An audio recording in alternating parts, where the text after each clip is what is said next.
Bismillahirrahmanirrahim. Alhamdulillahirabbil alamin. Wassalatu wassalamu wal barakatuh ala sayyidil mursalin sayyidina Muhammadin wa ala alihi washabihi ummati ajmain.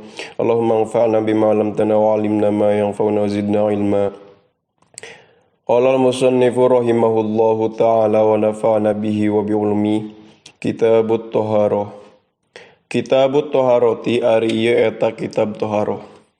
Babul miyahi ari ieu eta bab miyah, bab tentang cai.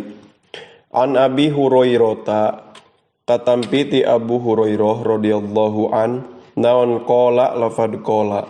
Qala parantos nyarios Abu Hurairah qala Rasulullah sallallahu alaihi wasallam kana cariosan qala Rasulullah sallallahu alaihi wasallam. Qala parantos ngadawuh sa Rasulullah sallallahu alaihi wasallam Rasulullah sallallahu alaihi wasallam fil bahri mengenai masalah laut. Huwa tahuru ma'uhu wal hillu maitatuhu kana hadits anu neme.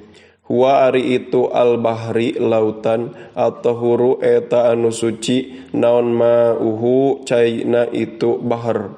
Wal hillu sareng halal naon maitatuhu bangkena itu lautan.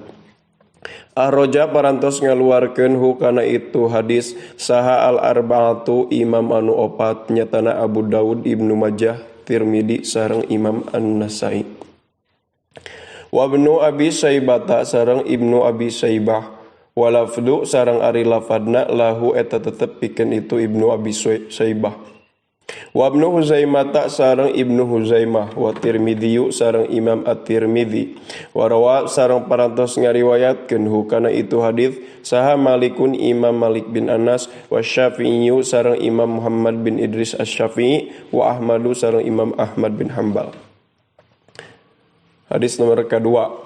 Wa an Abi Sa'idin sareng katampi ti Abu Sa'id Al-Khudri anu bangsa Khudri radhiyallahu an naon qala lafad qala. Qala parantos nyarios itu Abu Sa'id Al-Khudri qala Rasulullah sallallahu alaihi wasallam kana riwayat hadis qala Rasulullah sallallahu alaihi wasallam.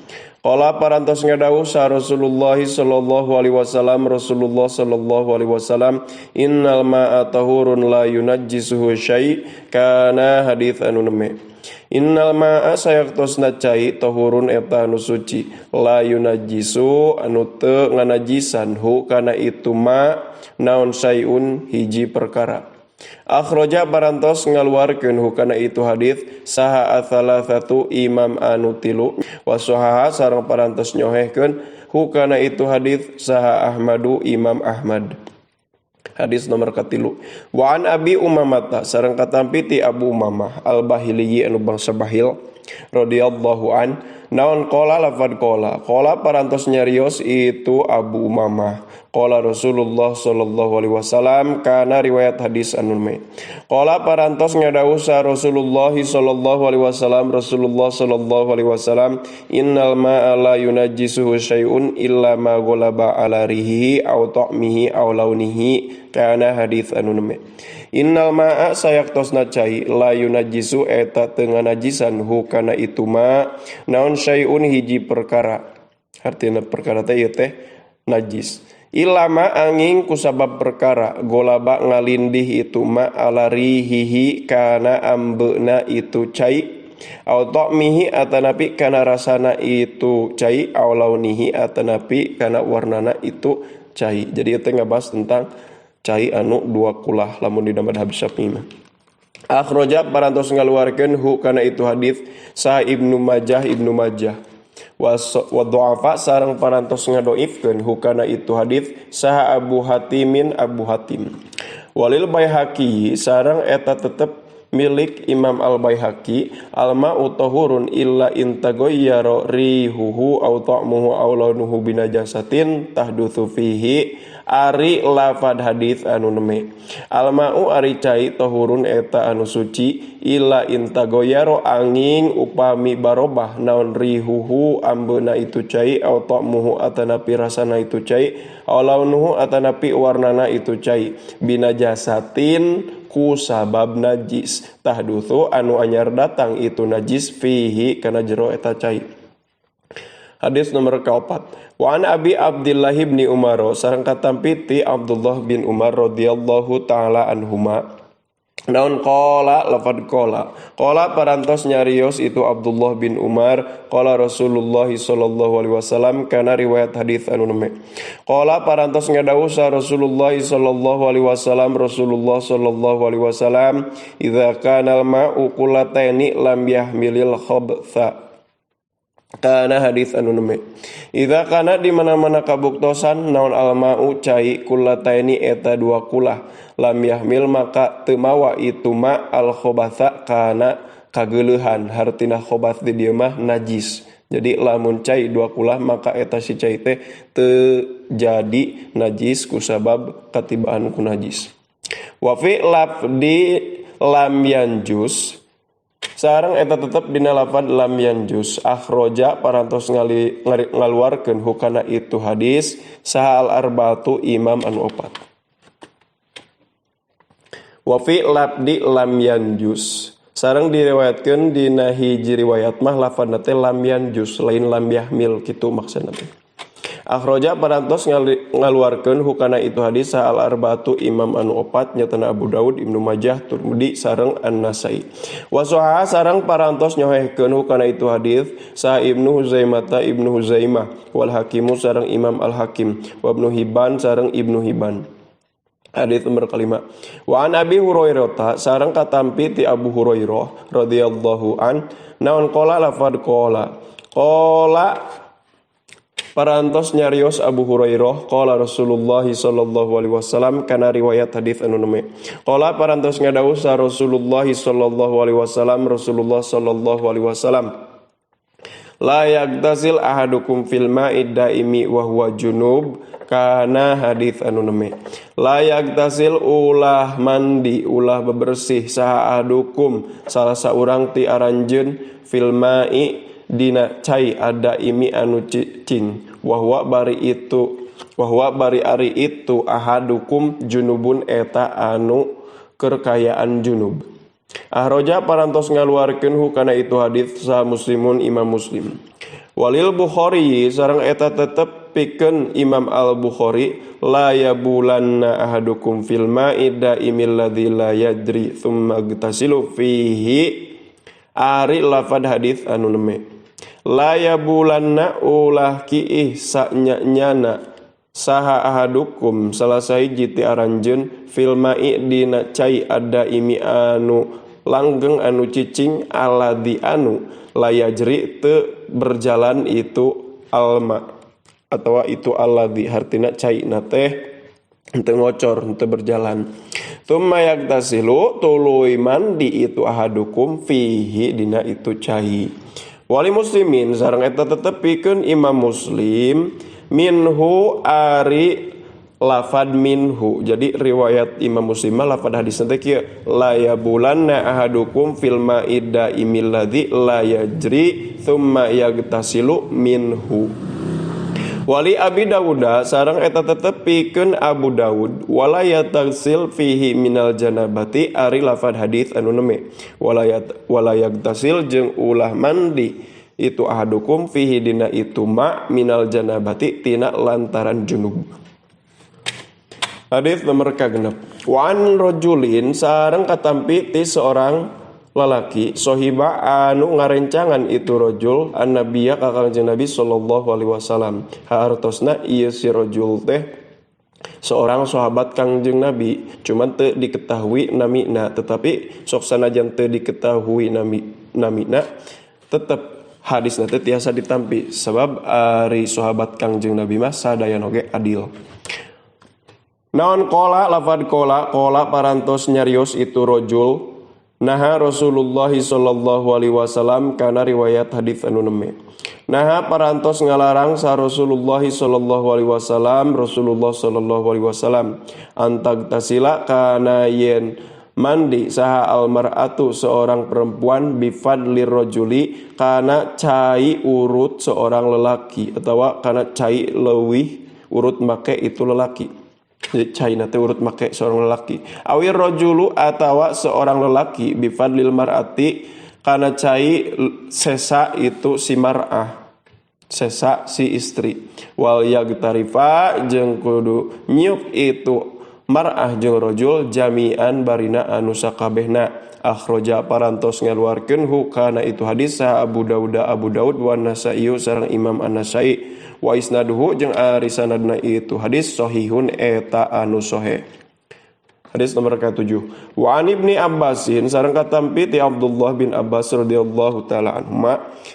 Naon anna nabiyya sallallahu alaihi wasallam hadis anu neme. Anna nabiyya saektosna Kangjeng Nabi sallallahu alaihi wasallam kana eta parantos kabuktosan Kangjeng Nabi yagtasilu eta ibak Kangjeng Nabi bifadli Maimunata ku cai tilas Maimunah, Sayyidah Maimunah istrina Kanjeng Nabi.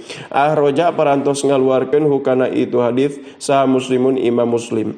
Wali ashabis sunani sareng eta tetep pikeun ulama-ulama anu ngagaduhan kitab sunan.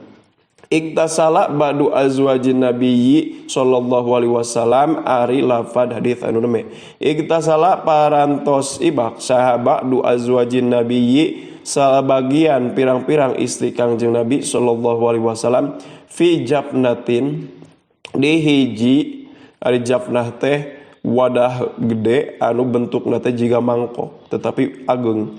Fajaa terasumping Kangjeng Nabi liag tasila karena yen bade iba Kangjeng Nabi min hatina itu jafnah. Faqalat teras nyarios itu ba'du azwaj ini kuntu junuban kana cariosan anu neme. Ini sayaktosna abdi kuntu eta kabuktosan abdi junuban eta keur junub. Faqala teras ngadauh Kangjeng Nabi. Innal ma'a la yajnubu kana dawuhan anu neme. Innal ma'a sayaktosna cai la yajnubu eta tara junub itu ma. Wasohaha sareng parantos nyohehkeun hukana itu hadis sa Tirmidzi Imam Tirmidzi wa Ibnu Huzaimah sareng Imam Ibnu Huzaimah rahimahumullah. Hadis nomor 8. Wa an Abi Hurairah sareng katampi ti Abu Hurairah radhiyallahu taala an naon qala lafad qala parantos nyarios Abu Hurairah qala Rasulullah sallallahu alaihi wasallam kana riwayat hadis anu neme. Qala parantos ngadawuh sa Rasulullah sallallahu alaihi wasallam Rasulullah sallallahu alaihi wasallam tahuru inain ahadikum idza walaga fihil qalbu ayagtasilahu sab'a marrat ulahunna biturabi kana hadis anu neme. Tahuru ina'i ahadikum ari sucina wadah salah saurang ti maraneh kabeh idza walago eta di mana-mana ngaletak fihi dina itu ina naon al kalbu anjing ayag tasila eta yen ngumbah itu si ahadukum hu kana itu ina sab'a marotin kalawan 7 balikan ulahuna nu ari kahijina tina itu sab'a marroh biturobi eta tetep kalawan ngangge taneuh. Akhraja parantos ngaluarkeun hukana itu hadis sa Muslimun Imam Muslim. Wa fi lafdin sareng eta tetep dina lafadna lahu pikeun itu Muslim falyurikhu ari lafad falyurik mangka kudu ngawurkeun itu si ahadukum hukana itu turab. Jadi eta tambahan lafad dina riwayat Imam Muslim. Wali Tirmidzi sareng eta tetep pikeun Imam At-Tirmidzi ukhrahunna au ulahuna ari lafad hadis anu neme. Ukhrahuna nu ari salah sahiji atawa nu sejen tina itu sab amaroh au ulahuna atanapi nu salah sahiji tina itu sab amaroh.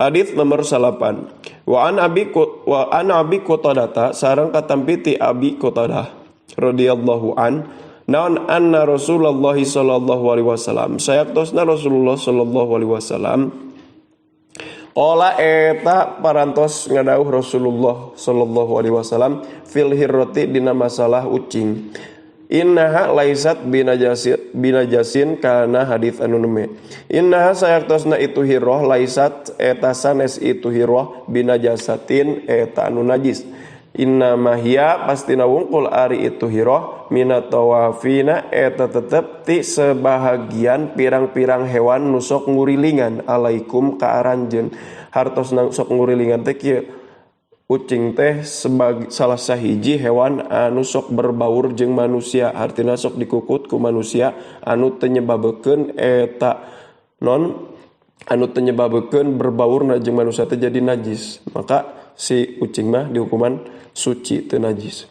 Akhraja parantos ngaluarkeun hukana itu hadis sa al arba'atu imam anu opat nyatana Abu Dawud Ibnu Majah Tirmidzi sareng An-Nasa'i. Wasohaha sareng parantos nyohehkeun hukana itu hadis sa Tirmidzi Imam Tirmidzi wa Ibnu Huzaimah sareng Ibnu Huzaimah. Hadis nomor 10. Wa an Anas bin Malikin sareng katampi ti Anas bin Malik radhiyallahu an naon qala lafad qala parantos nyarios itu Anas bin Malik jaa arabiyun kana riwayat hadis anu neme jaa parantos sumping saha arabiyun seorang badui fabala teras kehampangan itu si arabi fi taifatil masjidi di juru masjid fazajaro tuluy nyarekan huka itu si arabi sa annasu manusa fanaha teras ngalarang hum ka itu annas Rasulullah sallallahu alaihi wasallam Rasulullah sallallahu alaihi wasallam falamma qada mangka dina samangsa-mangsa beres itu si arabi baulahu kana kahampanganna itu si arabi amaro maka marentah sa nabiu kangjeng Nabi sallallahu alaihi wasallam binulubin kana pirang-pirang timbaan mimmain tina cai fa uhriqa tuluy dibanyurkeun itu si ma alaihi kana itu baul hartina nyandak satimbaan tina cai tuluy dibanyurkeun we kana urut ngompolna itu si arabi berarti eta eta cai kahampangan teh kalebetkeun kana najis mutawasitoh anu cekap di banyur ku cai dihilangkeun datna tuluy di banyur ku cai. Muttafaqun alaihi ari ieu eta hadis muttafaq alaih. Hadis nomor 11 wa an ibni Umar sareng katampi ti Ibnu Umar Abdullah bin Umar radhiyallahu taala anhuma naon qala lafad qala parantos nyarios itu Abdullah bin Umar qala Rasulullah sallallahu alaihi wasallam kana riwayat hadis anu neme qala parantos ngadawuh saha Rasulullah sallallahu alaihi wasallam Rasulullah sallallahu alaihi wasallam uhillat lana maitatani kana hadis anu neme uhillat parantos dihalalkeun lana pikeun urang sadaya naon maitatani dua bangke dua mayit wadamani sareng dua getih fa amal maitatani mangka anapun ari dua mayit anu halal teh faljarodu mangka eta ari simet faljarodu mangka eta simet wal hutu jeung lauk wa ammadamani jeung anapun ari dua getih anu halal fal kabidu mangka eta hate watihalu sareng limpah. Akhraja parantos ngaluarkeun hukana itu hadis sa Ahmadu Imam Ahmad wa Ibnu Majah sareng Ibnu Majah wa fihi sareng eta tetep dina itu hadis dhafun ari kalemahan. Hadis nomor 12. Wa an Abi Hurairah sareng katampi ti Abu Hurairah naon qala lafad qala parantos nyarios itu Abu Hurairah qala Rasulullah sallallahu alaihi wasallam kana riwayat hadis anu neme qala parantos ngadawuh sa Rasulullah sallallahu alaihi wasallam Rasulullah sallallahu alaihi wasallam idza waqa'a adzubabu fi syarabi ahadikum falyagmishu kana hadis anu neme idza waqa'a di mana-mana tumiba naon adzubabu laleur fi syarabi ahadikum dina leueteun salah sahiji ti aranjeun falyag mis mangka kudu ngerlepkeun itu si ahadhu kana itu dubab tsummal yang ja tuluy kudu ngangkat itu si ahadhu kana itu dubab fa inna fi ahadi janahaihi kana sayaktosna eta tetep dina salah sahiji dua jangjangna itu dubab daan aya panyakit wafil akhori sareng eta tetep dina salah sahiji jangjangna itu dubab syifaan aya obat akhroja parantos ngaluarkeun hukana itu hadis sahal Bukhari Imam Bukhari wa Abu Dawud sareng Imam Abu Dawud wazada sareng parantos nambihan itu Abu Dawud wa innahu yataki bijanahi ladzi fihi da'u kana lafad hadis anu neme wa innahu sareng sayaktosna itu dubab yataki eta ngaraksa itu dubab bijanahihi ku salah sahiji jangjangna itu dubab aladzi anu fihi eta tetep dina itu aladzi ada'u ari penyakit jadi jangjang laleur nu aya panyakitan teh eta teh digunakeun jang jaga diri ku eta silaleur teh tah tina hadis ieu bisa disimpulkeun bahwasana silaleur lamun entrep kana naon kana cai eut urang maka hukumna teh henteu najis berarti tiasa dikonsumsi ngan peda dianjurkeun kudu dikerlepkeun heula sabab ngahindari kana panyakit nu aya dina salah sahiji jangjang eta laleur. Hadis nomor 13. Wa an Abi Waqidin sareng katampi ti Abu Waqid Al-Laitsi anu bangsa Laitsi radhiyallahu taala an naon qala lafad qala parantos nyarios itu Abi Waqid Al-Laitsi qala Rasulullah sallallahu alaihi wasallam kana riwayat hadis anu neme qala parantos ngadawuh Rasulullah sallallahu alaihi wasallam ma kutia minal bahimati wa hiya hayatun fahuwa mayyit kana hadis anu neme ma ari perkara kutia eta diteuk-teuk itu ma minal bahimati ti sasatoan wahya bari ari itu bahimah hayatun eta anu hirup bahwa mangka ari itu ma kutia minal bahimah mayitun eta bangke Arroja parantos ngaluarkeun hukana itu hadis Abu Dawud Imam Abu Dawud wa Tirmidzi sareng Imam At-Tirmidzi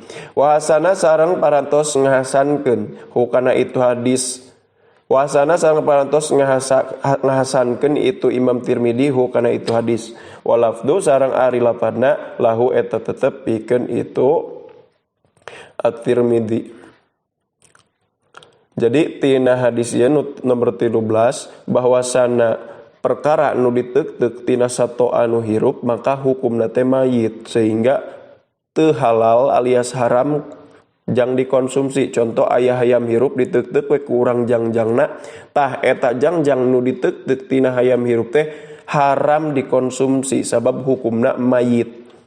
Anapun ari dipencit heula mah hayamna sakumaha ketentuan syariat terjadi haram da eta mah dipencitna sakumaha ketentuan syariat di hukuman mayit tah ari ieu mah anu diteuk-teuk mah tina binatang hirup sok sanajan binatangna eta binatang halal tetep hukumna haram sabab direken mayit teu dipencit sesuai syariat.